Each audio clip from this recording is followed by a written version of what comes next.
Hey, welcome everybody to the Running Toward Life podcast. Join 11-time Western States endurance run finisher, sports journalist, and author John Trent as he talks with ultra runners, race directors, and members of the fast-growing running community. Let's bring him in, see if we can catch up with him. Hey, John. Welcome, everybody. I'm so happy to be here today. We have an opportunity here to share this space and share some nice stories about the wonderful community, people, and places that are part of this great sport. And today, we have a really, really interesting guest, a person that I've known a long time, and I think you'll find quite interesting too. Jenny Capel is a runner who's been around, an ultra runner who's been in part of the sport for going on more than 2 decades now.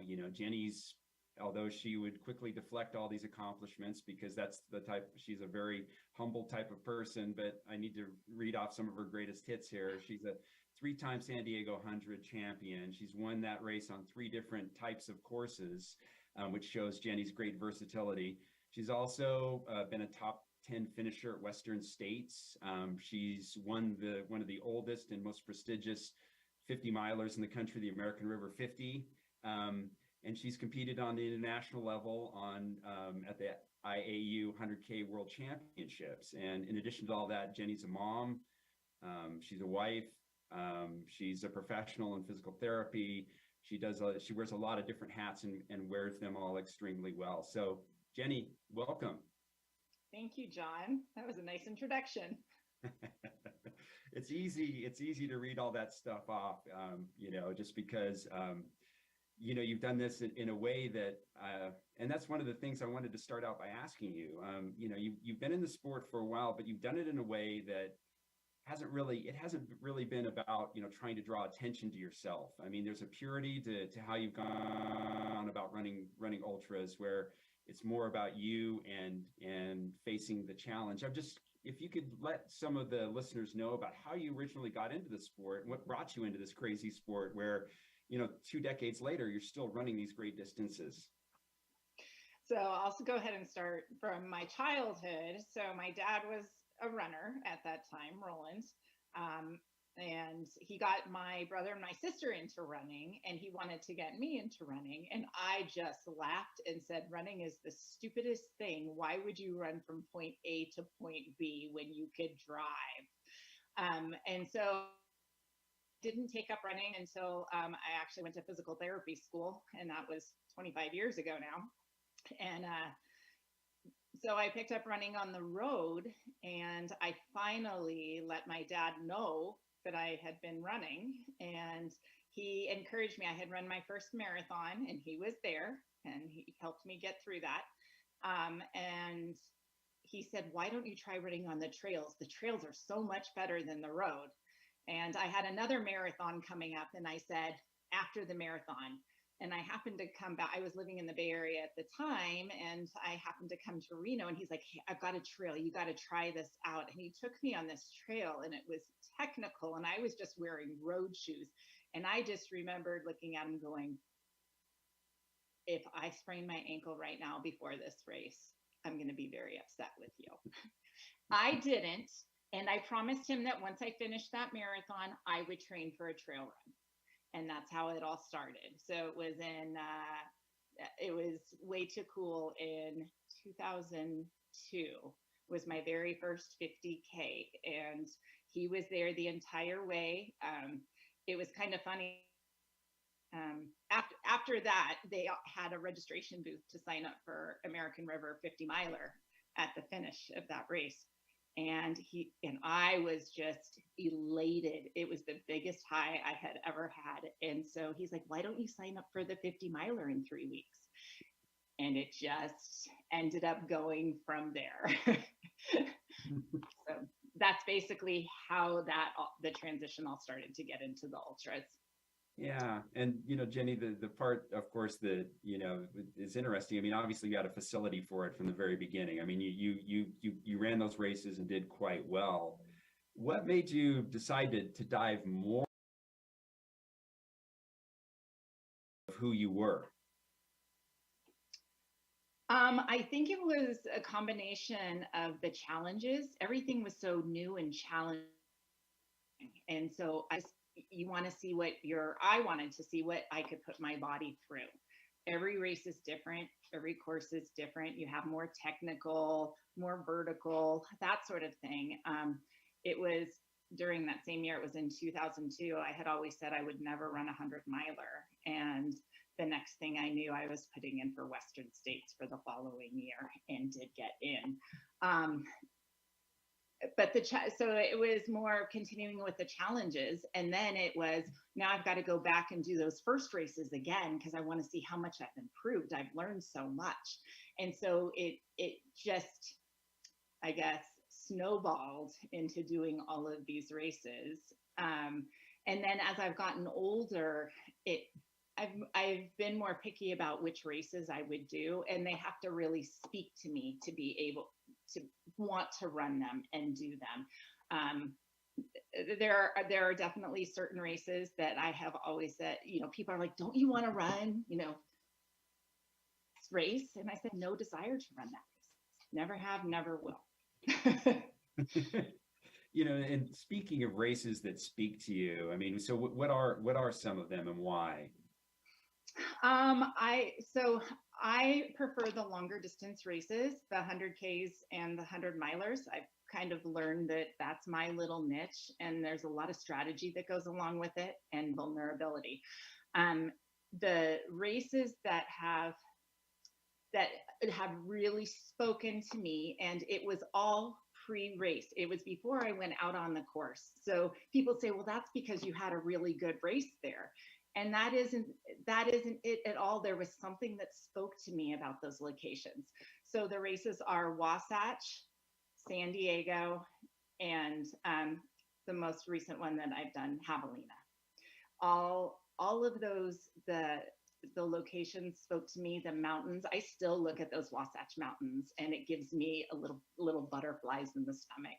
Or I gaze out over the Anza-Borrego Desert, and if somebody says they're going to be running on the PCT down there, and I just get these butterflies, like, oh, you're going to love it. You're going to love it. Yeah, it's interesting because all of them, I think, fall into the category. They have a certain community, right? That's a part of each one of those races, whether it's Wasatch in Utah, San Diego in the Laguna Mountains, near the PCT and on the PCT trail, and then of course Javelina in Arizona. In particular, San Diego 100 is one. I mean, not obviously, you've had success there, but you've also, and I find it interesting, you go there and volunteer as well. You don't just you haven't just run the race, but you go there and help out, and that speaks to the special kind of community that exists there. And I guess the question is, why do you feel like you need to just go there and help out? Number one, the race director is a good friend of mine. And we actually connected, at a different way, as Leona Divide 50 years before.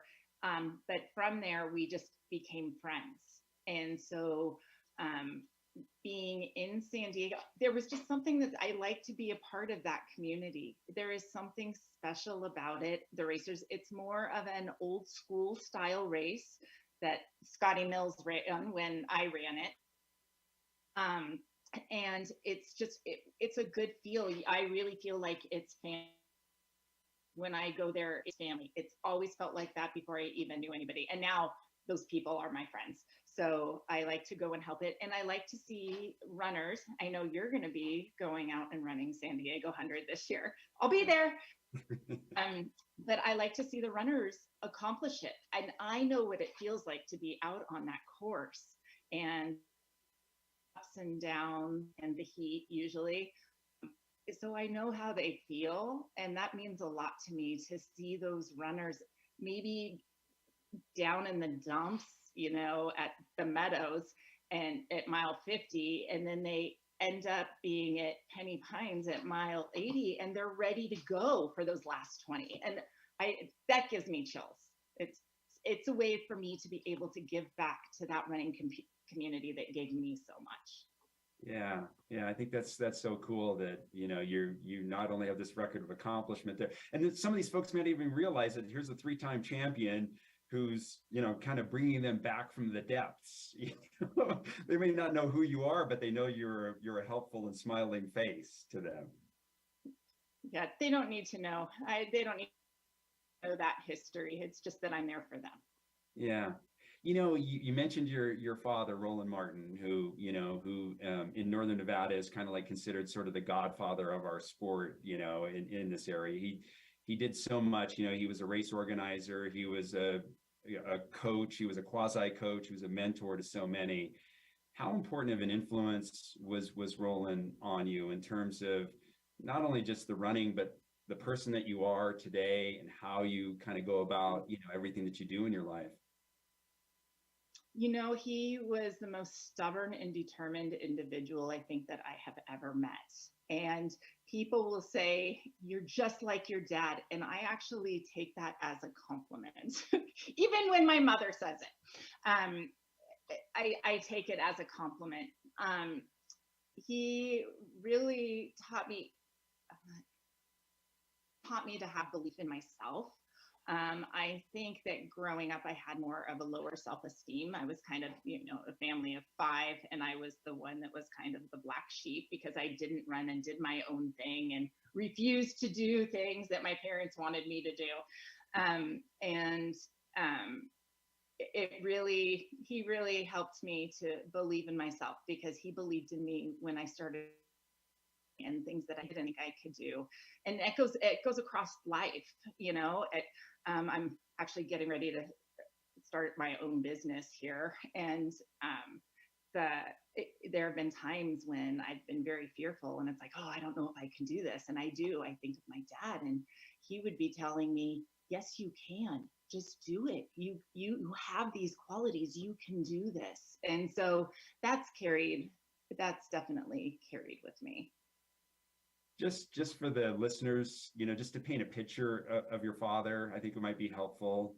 He was a very memorable person. You'd meet Roland Martin, you could not forget him. And is there any, and just in terms of some of the adventures that you and he had when you'd be out there running, would you mind sharing maybe something that's stuck in your mind about, going out and running with your dad? And, you guys were kind of famous for, you might get a little lost or you might kind of go a little off course, but you'd always kind of find your way back and turn out to be a great story. Is there a particular Roland, I got lost with my dad story that you think might be indicative of the kind of person he was?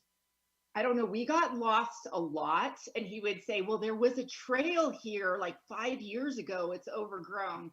I think one of the biggest stories, I got banned from running with my dad briefly. There were 4 of us that went out. So he had called me the day before we were running. And he said, Jenny, you need to come pick me up. I'm out in Dog Valley, which is kind of remote for people who don't know, kind of a remote area of Reno Verde. My car got stuck in the snow. You need to come pick me up. So I went and picked him up. Didn't think anything of it. I didn't ask him how he was going to get the car out, anything like that. Then the next day we go running and we went up and over Peavine and there is a storm coming in. And he's like, well, you know what? We've got the car over in Dog Valley. Let's just go ahead and we'll get that out of there and then we can go home. So we all followed, and what a great idea. So here we are freezing, the storm's coming in, trying to dig this car out. Could not do it. The storm is in, we're all freezing. Now we're huddling in this car that can't go. And somebody had, I don't know, some big old truck had come down and they tried to pull us out. They got stuck.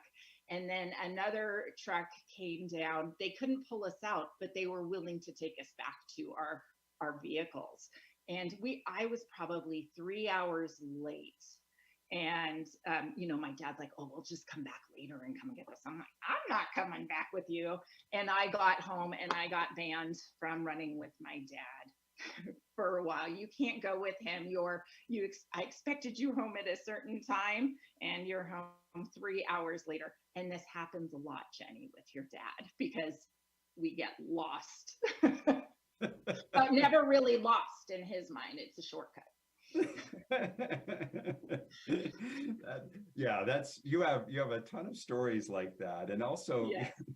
and many of us who ran with Roland also do. And I'm curious also, another one of your accomplishments was, you set the FKT for the Tahoe Rim Trail, which is a 165-mile, actually more than that, mile trail that goes along the ridge tops of Lake Tahoe. And your dad, initially, years before, along with a couple of friends of his, had gone on and set the FKT for that as well.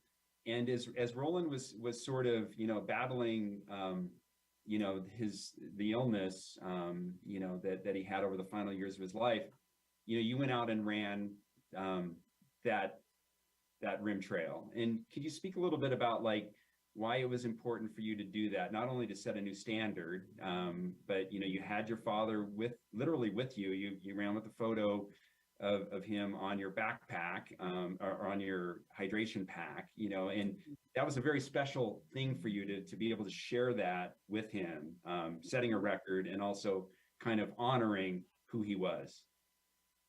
So initially, hadn't exactly planned on doing it when I did do it. It was kind of in my mind, kind of on the back burners. And then with him being sick, we didn't know how long he would be around. And so I had flipped my gears and said, I'm going to do it this year. And I said, I want my dad to be able to see me follow in his footsteps and do this. It wasn't so much about getting the FKT, it was accomplishing the feat.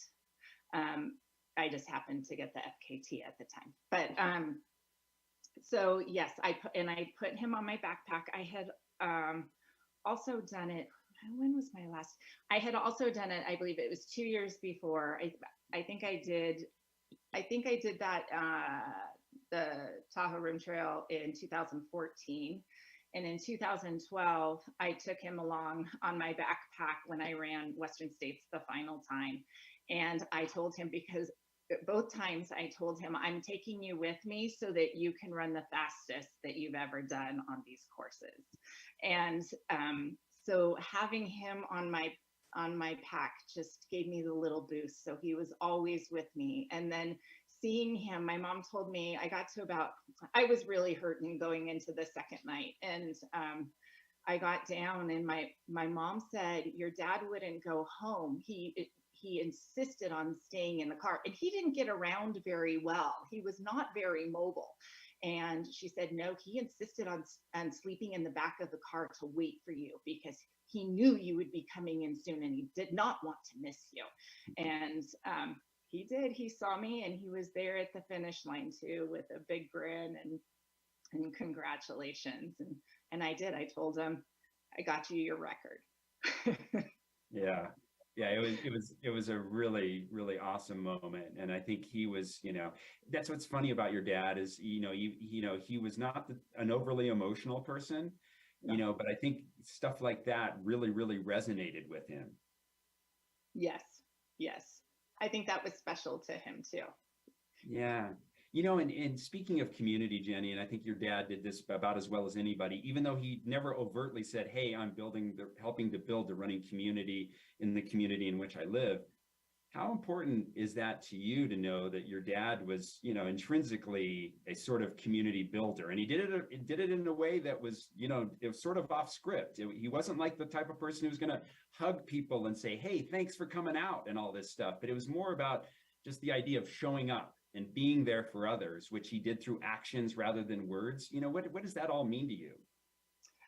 Yes, he was always there. And of course, he started the Silver State 50-50 so that people could have a place to run, train for Western States before the race. But always, and he instilled that upon my sister and me. My brother's out of town, so he doesn't count. But that, to be a part of it. You can run these races, but you need to be a part of it and see what it is behind the scenes too, and what actually goes into a race. And that is very important. The other aspect too is you could ask him, and John, I know you wrote about this, and I read an article that you had written when he had passed too. And you brought up that, he was so like a one-word answer. Yes, you can.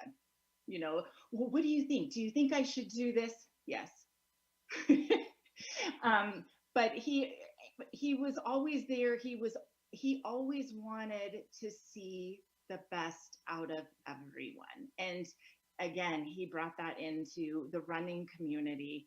So whether that being in a race or you helping out, all of that meant something to him. And like I said, he did instill that into me, and to be, I guess, a figurehead of ultra running, especially in the Reno community. Yeah. I have to tell you something though, yes. Real quick. Yes, please. So over the weekend, I was at the Canyons 100K, and I mentioned to somebody, oh yeah, they were talking about Silver State. Oh, I love that race, and it's so great. And I said, oh, my dad founded it. And they're like, is your dad John Trent? I said, no, Roland Martin. It was years ago. I said, John wasn't a founder. He is an awesome race director, and he's been doing it for years and years. But anyway, I just had to share that with you. I stand on the shoulders of Roland Martin. Jenny, before we wrap up here, I just, you had a milestone birthday, a few months ago where you turned 50. And I just wanted to know if you could briefly just talk about what that means in terms of your development as an athlete and what's next for you, now that you're at an age where you've done a lot, but I think there's still a lot ahead for you. I really just have my mindset on one goal, which is doing Hard Rock 100. And everything that I put forward right now is in order to meet that goal. And that goal, I remember telling my dad that he had told me all about Hard Rock. He had run Hard Rock, and he had slept during that race, but he still made it. And I said, one day I want to do that, one day when I'm ready. And so I've been ready now for the past 8 years. Actually, it's been 9 years now. And I'm still waiting for my opportunity, but that's really what my goal is. Other than that, it's trying to help the ultra running community and keeping these small community field races going and being a part of that. Jenny, you do a great job of being a wonderful organizer and volunteer and participant in the sport on so many different levels. And hopefully, if the Hard Rock organizers are listening to this, maybe that'll help. The fact that, literally, I think Roland ran in the very first Hard Rock, and so it'd be nice to have his daughter, be in that event and run it at some point too. That would be a really, really cool sort of symmetry to bring to your career. If people want to get a hold of you, it's not like you have a big website or social media present. What would be sort of if people, I guess, just see you out at the races, perhaps? I was going to say, see it out at the races, or they can look me up on Insta or Facebook. I'm on those occasionally. And I do respond to people who do contact me. So, yeah. Well, Jenny, I want to thank you so much for being a part of this. You've always been such a truly great role model for so many people that are out there. It doesn't matter who you are. I think, you've stood for all the right things in our sport. So I can't thank you enough for being a part of this. Thank you for inviting me on, John. This has been fun. That's Jenny Capel, folks. She has if you see her out at the races, please say hello to her. And until next time, we'll see you all out on the trails.